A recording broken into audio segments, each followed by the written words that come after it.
ഒരു സൊസൈറ്റിയുടെ രജിസ്ട്രേഷനുമായി ബന്ധപ്പെട്ട് നമ്മുടെ KCS ആക്ടിന്റെ അമെൻമെന്റിൽ വന്ന മാറ്റങ്ങളാണ് നമ്മൾ നോക്കുന്നത്. മെയിൻ ആയിട്ട് വന്നിരിക്കുന്നത് അതിന്റെ ഫീസിലാണ്.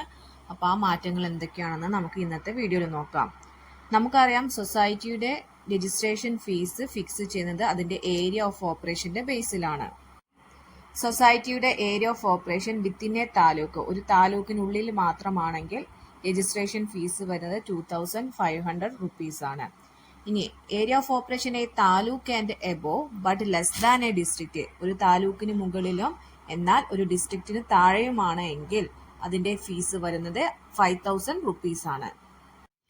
ഏരിയ ഓഫ് ഓപ്പറേഷൻ ഒരു ഡിസ്ട്രിക്റ്റ് ആണെങ്കിൽ അതിന്റെ രജിസ്ട്രേഷൻ ഫീസ് വരുന്നത് 6250 റുപ്പീസ് ആണ്. എന്നാൽ ഒന്നിൽ കൂടുതൽ ഡിസ്ട്രിക്റ്റിൽ ഏരിയ ഓഫ് ഓപ്പറേഷൻ വരുന്നുണ്ടെങ്കിൽ രജിസ്ട്രേഷൻ ഫീസ് വരുന്നത് 12500 റുപ്പീസ് ആണ്. ഇങ്ങനെയാണ് ഏരിയ ഓഫ് ഓപ്പറേഷന്റെ ബേസിൽ വരുന്ന രജിസ്ട്രേഷൻ ഫീസ്.